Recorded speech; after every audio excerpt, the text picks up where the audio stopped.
I'd been sober for 9.5 years. He relapsed with alcohol and didn't tell anyone. Got in a drunk driving accident on a Saturday night.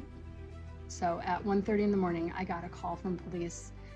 Miss Evans, there's been an accident. Your husband's been taken to the hospital. When he's released from the hospital, he's going to be arrested with a felony charge of fleeing police.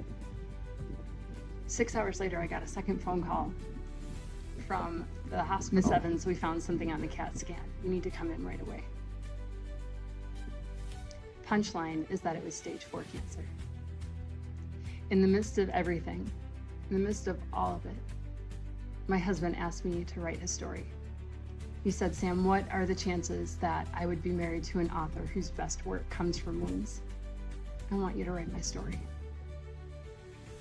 It took me years to write the story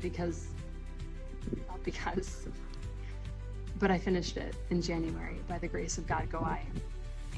And I have a literary agent who is gonna look at my proposal, which no promises for a contract or a book deal or anything, but it's a really big deal to get a literary agent to look at your work. And so that happens in 2 weeks. And if that works out, then I'll be traditionally published. The good news is whether or not this literary agent picks me up as a client, the book is getting published. If it's not picked up by a traditional publisher, then I will independently publish this book myself. I've also written Prayers Against Addiction, Praying for Your Addict Where the Needle Pierces Skin. Prayers were written in part by me, the spouse of an addict, and also a former heroin addict, a former alcoholic, and the child of an addict. People who have intimate experience with prodigals. So I can't give you any publication dates of when the book is going to be published because I have to wait and see what happens with this lit agent. But in the meantime, if you subscribe to this channel, then when I do have answers for you and things to tell you, you will be the first to know. Clint Evans lived 20 months, diagnosis to death. He taught me that addiction takes sinners and saints.